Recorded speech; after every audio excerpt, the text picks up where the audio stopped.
Iceland, the land of fire and ice, home to volcanoes, geysers, hot springs, and waterfalls. A small island nation in the North Atlantic Ocean home to just 366,000 people. A country that's been exponentially growing in tourism, sometimes seeing over 5 times their population in a given year. A couple months back, I was scrolling on TikTok and stumbled upon a video of Iceland. It was a country I had wanted to visit for quite some time, and when I saw that video, I asked myself a question: what's stopping me from going? I quickly got up and went on Google Flights, curious as to how expensive a round-trip flight to Iceland would cost. Much to my surprise, it wasn't bad at all, anywhere between $400 and $500 US. I had also discovered that Iceland Air, the country's biggest airline, had started direct flights from Portland, Oregon to Iceland's capital, Reykjavik. It just so happens that my brother Sean lives in Portland, Oregon. So I remember that day calling him and demanding that we book flights to Iceland. I didn't care about the logistics or what the plan would be, I just knew we had to go.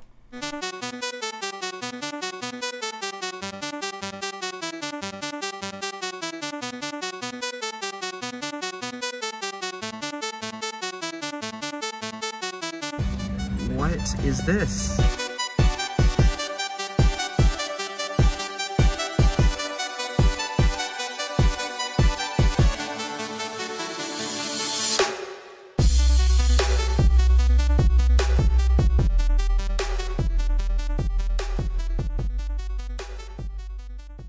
Today will be the start of a 6-part video series exploring Iceland's most acclaimed natural wonders. Let's start things off with a big tip. When visiting Iceland, do yourself a favor and get a 4x4 vehicle. We booked ours with the company called Ice Rental 4x4. When looking at Iceland's road network, you've got 2 very popular names. First is the Ring Road, which is a paved road circling around the entire country. This is marked in red. Second are F roads, which are unpaved gravel roads only accessible with a 4x4 vehicle. These are marked in gray. It's actually against Icelandic law to traverse F roads in anything less than a 4x4, and trust me, even if you tried, your car would get stuck. Some important things to know about F-roads is 1, they're typically only open from June to September. This is the time period you're going to want to visit Iceland. 2, these roads can get very rough and there may even be river crossings. But as scary as F-roads might sound, they are crucial when visiting Iceland as they connect some of the most stunning and remote parts of the country. Most tourists stick to a route called the Golden Circle, which is a 186-mile or 300-kilometer long paved roadway taking you to some of Iceland's most famous natural landmarks. While these sites are all amazing and well worth including on a trip itinerary to Iceland, you'd be missing out on so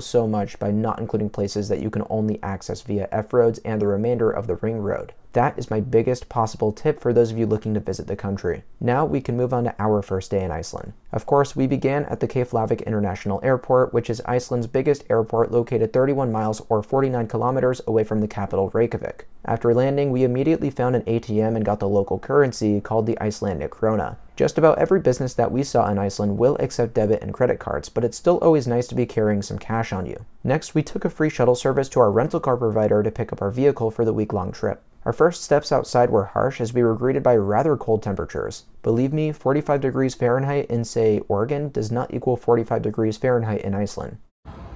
It's so cold.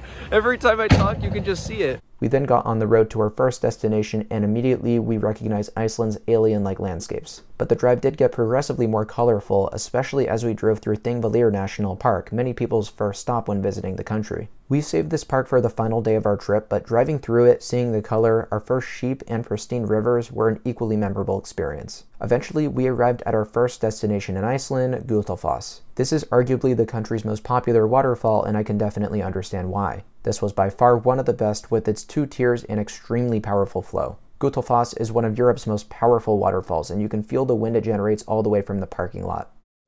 We're probably a good, 200 feet away from the waterfall right now, and look at what it's doing to my hair! There's 2 short trails where you can view the falls, either from high above or down below. Of course, we had to do both. A bonus feature of the upper trail, though, was seeing our first ice sheets of the trip. All of the white you're seeing on screen is essentially one giant glacier. Overall, Gullfoss is a must-see waterfall when visiting Iceland. It was a shocking first impression that got us more amped up for what's to come. Just 15 minutes away was our next stop, the Hugrdalish geothermal field. This is where you're going to find Iceland's 2 largest geysers, Strókur and Geyser. Strókur is the one people visit for as it erupts approximately every 5 minutes and can reach heights of up to 131 feet. The anticipation we had waiting for our first eruption was something I will never forget.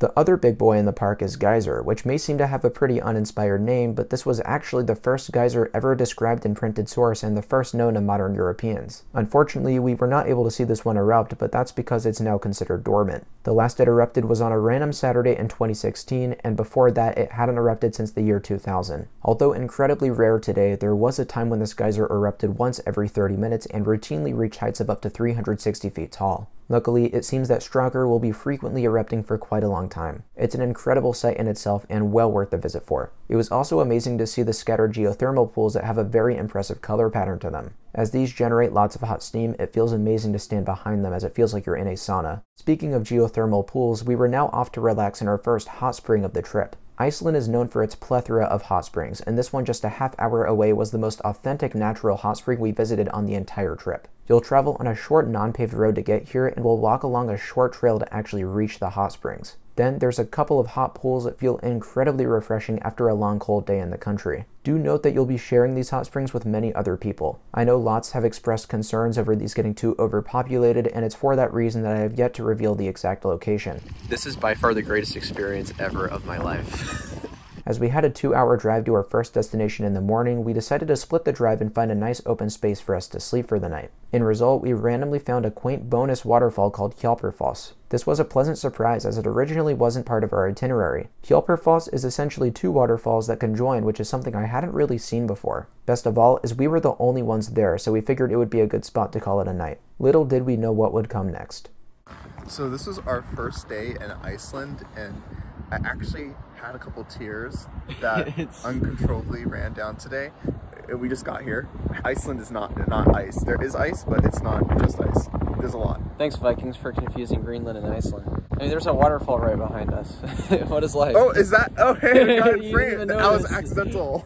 When we arrived in Iceland, the first thing I said to my brother is that there's one thing I really want to come out of this trip. At any point in our week-long adventure, I want to see the Northern Lights, otherwise known as the Aurora Borealis. Well, all I can remember from that moment on is Sean waking me up in the middle of the night telling me to look outside. How fucking awesome this is! Oh my god! What? Oh shit! What is happening? That is fiction. Oh, you did not have to do this to us on the first night. I couldn't believe that on our very first day in Iceland, we had experienced the country's holy grail. Some people come to Iceland just to see the lights and leave unsuccessful. I can't describe how it felt to stand outside in the freezing cold Iceland air looking up at Earth's most awe-inspiring phenomenon. We were freaking out for several hours, and it was honestly one of the most memorable nights of my life. A perfect end to our first day in this unbelievable country. If you made it to the end, thank you so much for watching episode 1 of our trip across Iceland. If you enjoyed, I'd really appreciate it if you could like this video and subscribe to the channel, as there's plenty more content set to release in the not so distant future. Until then, I'll see you all very soon. Bye guys.